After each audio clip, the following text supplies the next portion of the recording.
오늘 말씀은 모세가 하나님을 만나러 시내산에 두 번째 올라가는 말씀입니다. 두 번 모두 40일 금식 기도를 했다라고 성경이 우리에게 알려주는데요. 모세가 한 금식은 우리가 생각하고 있는 금식과 다른 점이 많습니다. 34장 28절 한번 보시겠어요? 모세가 여호와와 함께 40일 40야를 거기 있으면서 떡도 먹지 아니하였고 물도 마시지 아니했다 그랬습니다. 그러니까 모세의 금식은 완전 금식이었어요. 그때 여호와께서 언약의 말씀을 그 판들에 기록하셨다. 그러니까 모세가 하는 금식은 물 한 방울도 먹지 않았다라는 이야기입니다. 사실 이게 가능할까라는 생각도 해보는데 이걸 두 번이나 했다라는 거예요. 사람이 물을 마시면서 40일 금식을 합니다. 인간은 물을 마시지 않으면 사흘을 견딜 수가 없다고 하죠. 그러니까 금식기도 40일을 한 것과 물을 안 먹고 40일 금식을 한 것과 이건 차이가 있는 겁니다. 그러니까 물을 마시면서 한 것과 하지 않은 것. 근데 우리의 건강을 위해서 아니면 정말 하나님 앞에 내가 죽지 않으면 살겠다, 이거 아니면 내가 죽을 거다, 하나님께 내 목숨을 내놓고 한다면 그렇게 할 수도 있겠죠. 그러나 40일도 물을 먹으면서 하는 것도 참 어려운데 모세는 물 한 방울 먹지 않고 금식을 했다라는 사실에 놀라지 않을 수 없습니다. 모세가 홍해를 가는 것도 기적이지만 짧은 기간을 사이에 두고 40일을 금식했다라는 것도 기적적인 겁니다. 이렇게 40일 두 번을 금식하고 나니까 모세의 육신과 그 온 영혼이 하나님으로 충만하게 됩니다. 읽지 않았지만 여러분 34장 29절을 한번 보시겠어요? 모세는 자기가 여호와와 말씀하였음을 인하여 얼굴 꺼풀에 광채가 나나 깨닫지 못했다 그랬어요. 그래서 이것을 본 이스라엘 백성들이 두려워서 도망을 갑니다. 그러나 모세 자신은 이 사실을 깨닫지 못했어요. 그러니까 하나님의 은혜가 충만하게 임했다라는 것을 우리에게 말합니다. 그거 아세요? 우리가 하나님 말씀을 참 열심히 묵상하고 읽고 그 말씀 앞에 붙들림 받는 삶을 사는 사람들에게 얼굴에서 광채가 난다는 거예요. 광채가. 진짜 말씀을 읽고 묵상하는 사람들의 삶이 어두웠던 얼굴에서요, 밝은 피부색도 달라진다니까요. 제가 훈련을 했을 때 여러 가지 일들이 참 많아요. 말씀 나눔을 좀 하세요 그랬더니 말씀 나눔을 몇 달을 도저히 못합니다. 읽어도 모르겠어요 무슨 말씀인지. 그래서 계속 스킵을 하다가 언젠가부터 말씀을 나누기 시작하는데 그때부터 그분이 말씀 훈련을 마칠 때 보면 완전히 다른 사람으로 변화되어 있어요. 그게 하나님의 말씀이 능력이 있다라는 것이고 말씀이 우리의 삶을 변한다는 것이 그런 거예요. 우리 마음만 변하는 게 아니에요. 우리 삶 자체를 하나님이 변화시켜 주신다는 거예요. 이걸 경험한 사람들은 말씀을 벗어나 살 수 없어요. 경험을 못하니까 그냥 그 자리에 계속 있어도 별 차이를 느끼지 못하는 것이죠. 근데 한번 말씀에 여러분 목숨을 걸어 보시라는 거예요. 말씀에 목숨을 걸어보는 거죠. 모세는 하나님의 영광이 자기 얼굴 꺼풀에 광채를 내고 있었음에도 불구하고 자기 자신은 몰랐어요. 거울을 보고 내려온 것이 아니니까. 이걸 복된 무의식이라고 합니다. 영어로 blessed unconsciousness라고 하는데 정말 복된 무의식이에요. 무의식 가운데 하나님의 그 영광이 그 복이 임했다라는 거죠. 나는 모르고 있어요.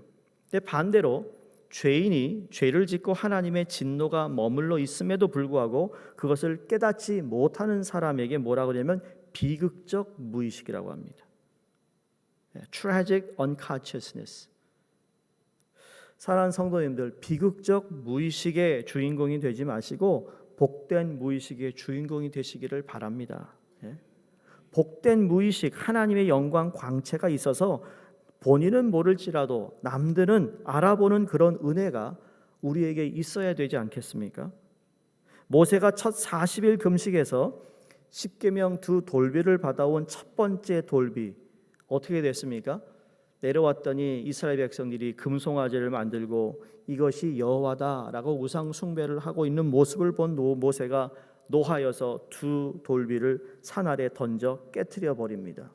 엄청난 실수를 범하죠. 그리고 하나님이 우상 숭배자 3,000명을 죽이고 나머지는 역병으로 멸하시고 다시 계명을 주시다 해서 오늘 34장에 다시 모세가 시내 산으로 올라가는 겁니다. 자, 첫 번째 돌비와 두 번째 돌비의 차이가 있어요. 출애굽기 32장 16절에 보면 그 판은 하나님이 만드신 것이요 글자는 하나님이 쓰셔서 판에 새기신 것이다 그랬습니다. 첫 번째 돌비 자체를 하나님이 만드셨어요. 그 돌비에 쓴 말씀도 하나님이 친히 쓰셨어요. 근데 오늘 두 번째, 오늘 1절에 보니까요, 모세에게 너는 돌판 둘을 처음 것과 같이 깎아 만들라. 이번에 모세가 깎아가지고 가지고 올라가는 겁니다. 거기에 쓰는 건 하나님이 쓰시지만 첫 번째 판은 하나님이 준비했는데 두 번째 판은 모세가 준비해 올라갔다라는 거예요. 하나님은 이스라엘 백성이 범죄하기 전에 하나님이 만드신 판에 하나님의 말씀을 기록하셨어요. 그러나 범죄하고 난 이후에는 사람이 만든 판에 하나님의 말씀을 기록하신 건데 내용은 같지만 기록된 판이 다르다는 것을 명확하게 알려주고 있습니다. 이 판을 다시 얘기하면 우리 마음의 밭이라고 얘기할 수도 있어요. 내가 마음의 자세도 이야기할 수 있겠죠. 아담이 타락하기 이전에는 하나님은 하나님의 말씀을 돌비에 새기지 않았어요. 하나님은 당신의 말씀을 아담의 마음에 기록해 놓으셨어요. 그래서 아담아, 내가 에돔산의 모든 실과는 다 먹어라. 너무나 네가 여기서 번창하고 그리고 정말 내가 너에게 허락한 모든 걸 누리라고 했으니 그런데 저 중앙에 있는 선악과 알지? 저 나무의 실과는 먹지 마. 그래서 아담의 마음판에 하나님의 말씀을 기록해 놓았어요. 근데 어떻게 되죠? 하나님의 말씀을 위반하여 죄를 범하잖아요. 그래서 아담의 마음이 깨져요. 하나님은 그래서 인간의 마음에 다시 기록하지 않으세요. 범죄한 이후에는 인간이 만든 돌비 또는 문서 또는 종이에 하나님의 말씀을 기록하시게 된 이유가 바로 그거예요. 마음에 기록을 해놨는데도 불구하고 죄를 범한 거예요. 그래서 깨진 거예요. 하나님과 인간의 관계가 깨어지고 말았어요. 죄로 말미암아. 이것이 두 돌비의 십계명이요. 이것이 성경책에 기록된 하나님의 말씀이에요. 그런데 예수 그리스도를 구주로 믿고 죄 사함을 받아 하나님과의 관계가 회복된 사람에게는 다시 예수 그리스도를 통하여 우리 마음의 말씀을 기록하시기를 원하신다는 거예요. 히브리서 8장 10절에 또 주께서 이르실 때 그날 후에 내가 이스라엘 집과 맺을 언약은 이것이니 내 법을 그들의 생각에 두고 그들의 마음에 이것을 기록하리라. 아멘. 얼마나 감사한지 모릅니다. 비록 우리에게 주어진 이 성경책이 있지만 이 성경의 하나님 말씀이 단지 책에 있는 것으로 국한된 것이 아니라 여기 있는 말씀이 내 마음에 기록되기를 하나님이 원하시고 있다라는 거예요. 이 말씀이 66권의 말씀이 내가 죽을 때까지 내 마음에 새기는 일을 한다면 여러분 우리는 지금보다 훨씬 멋진 인생을 살 거라고 믿습니다. 훨씬 하나님께 더 많은 영광을 돌리는 삶을 살 거라고 믿습니다. 훨씬 우리는 그 어떤 사람보다도 부럽지 않은 인생을 살아갈 수 있다라는 거예요. 전 여러분이 말씀의 능력을 정말 경험하기를 바랍니다. 종교의식의 말씀이 아니고요. 고린도후서 3장 3절에도 이런 말합니다. 너희는 우리로 말미암아 나타난 그리스도의 편지니 이는 먹으로 쓴 것이 아니요 오직 살아계신 하나님의 영으로 쓴 것이며 또 돌판에 쓴 것이 아니요 오직 육의 마음판에 쓴 것이라.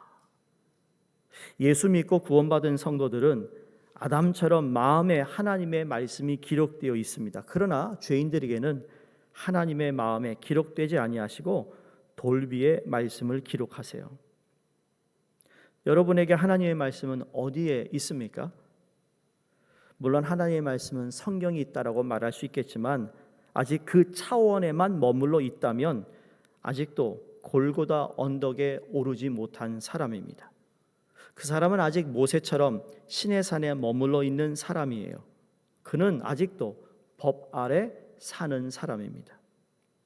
아직도 마음판에 기록한 하나님의 말씀을 체험하지 못한 사람입니다. 우리가 지금 읽고 있는 개역 개정판 그 전의 성경을 보면 여기에 마음판에 대한 이야기를 한자로 썼는데 그걸 심비라고 했습니다. 마음의 심자에 비석 비자를 썼습니다. 그러니까 마음판이라는 거예요. 이걸 영어 성경에서는 Tablets of Heart라고 그랬어요.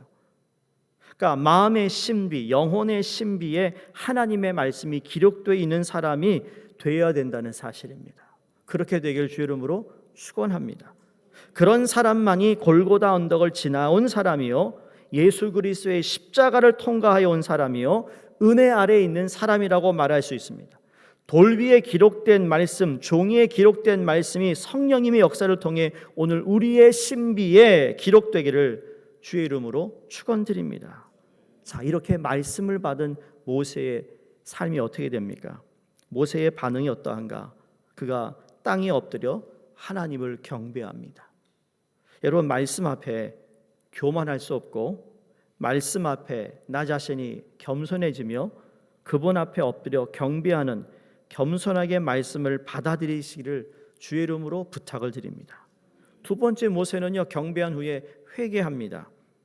우리는 목이 곧은 백성입니다. 우리의 악과 죄를 용서하여 주셔서 그렇게 하나님께 간구합니다. 하나님이 우리 중에 함께 행하시고 우리로 주의 기업을 삼아 주옵소서라고, 그러면서 노하기를 더디하시고 인자를 베푸시고 우리의 죄와 과실을 또 악을 용서하신 하나님 앞에 회개함으로써 나와 나를 사하시고 그리고 하나님께 더 가까이 가는 축복을 모세가 누립니다. 하나님께 나올 때마다 이 두 가지는 항상 따라다니는 겁니다. 여러분, 우리가 주일날 예배를 드린다, 새벽 예배를 하나님께 드린다, 수요예배를 드린다 할 때마다 우리가 그냥 저 문을 통과해서 앉아가지고 예배를 드리는 것이 아니라 들어와서 하나님, 겸손히 주님 앞에 내가 엎드려 예배할 준비를 하는 거거든요. 나의 죄를 용서하시고 하나님은 노하기를 더디하시며 인자하시며 긍휼을 베푸시는 하나님, 오늘도 나를 기억하여 주셔서 오늘 예배를 통하여 하나님 한 발짝 더 가까이 가는 은혜를 주시옵소서라는 기도가 우리에게 있어야 된다는 거예요. 형식적으로 여러분, 들어오시면서 부탁이에요. 예배 딱 들어오시면 성도님이 옆에 앉아 있는 옆자리에 앉으면 인사하지만 앞두 자리에 앉은 사람한테 안녕하셨어요? 이거를 삼가했으면 좋겠다는 생각이 들어요. 뭐 그런 분이 많지는 않지만 지금 하나님께 예배 드리는 게 우선이잖아요. 성도에게 먼저 인사하는 게 우선이 아닌 거예요. 그거는 끝난 다음에 할 수 있는 거기 때문에 내가 초점을 집중을 하나님께 드리는 그 자체가 이미 하나님이 우리가 어떤 자세로 예배 드리느냐 이미 저 문을 열고 들어오기 전에 하나님은 알고 계시기 때문에, 여러분, 그렇게 하나님께 예배에 헌신하고 말씀에 헌신하는 사람에게 아까 내가 뭐라고 그랬죠? 어떤 무의식의 복된 무의식이 이 예배를 드리고 나가는 우리 가운데 분명히 나타날 줄로 믿습니다. 오늘도 그 하나님 앞에, 말씀 앞에 나 자신을 내어드리고 그리고 우리 마음밭에, 우리의 마음의 신비에 하나님의 말씀으로 새기고 우리 하루를 시작하는 우리 모두가 되시기를 주의 이름으로 축원드립니다. 하나님 아버지, 감사합니다. 하나님께서는 늘 우리에게 말씀하고 계시고 우리 가운데 일하고 계심을 믿습니다. 오늘도 예배를 통하여 우리에게 주신 말씀을 기억하게 하시고 하나님의 말씀이 우리의 삶의 힘이 되며 소망이 되며 능력이 됨을 깨닫게 하셔서 그 말씀을 체험하는 우리가 되게 하여 주시옵소서. 그래서 하나님께 가까이 감으로 말미암아 복된 무의식 가운데 하나님의 영광이 드러나며 주의 뜻을 온전히 이루어가는 저희 모두가 되게 하여 주시옵소서. 예수 그리스도 이름으로 감사하며 기도드리옵나이다. 아멘. 오늘 함께 기도할 선교사님은 방글라데시의 다스제랄드 리스파 선교사님과 태국의 박윤식, 박명순 선교사님, 라오스의 최춘호 선교사님, 그리고 이제 저희 교회 모든 성도님들 위해 가정을 위해 특별히 전교인 캠페인을 통하여 하나님 말씀에 우리가 사로잡힌 은혜가 있게 주시옵소서. 함께 기도하겠습니다. 할렐루야. 하나님 아버지 감사합니다.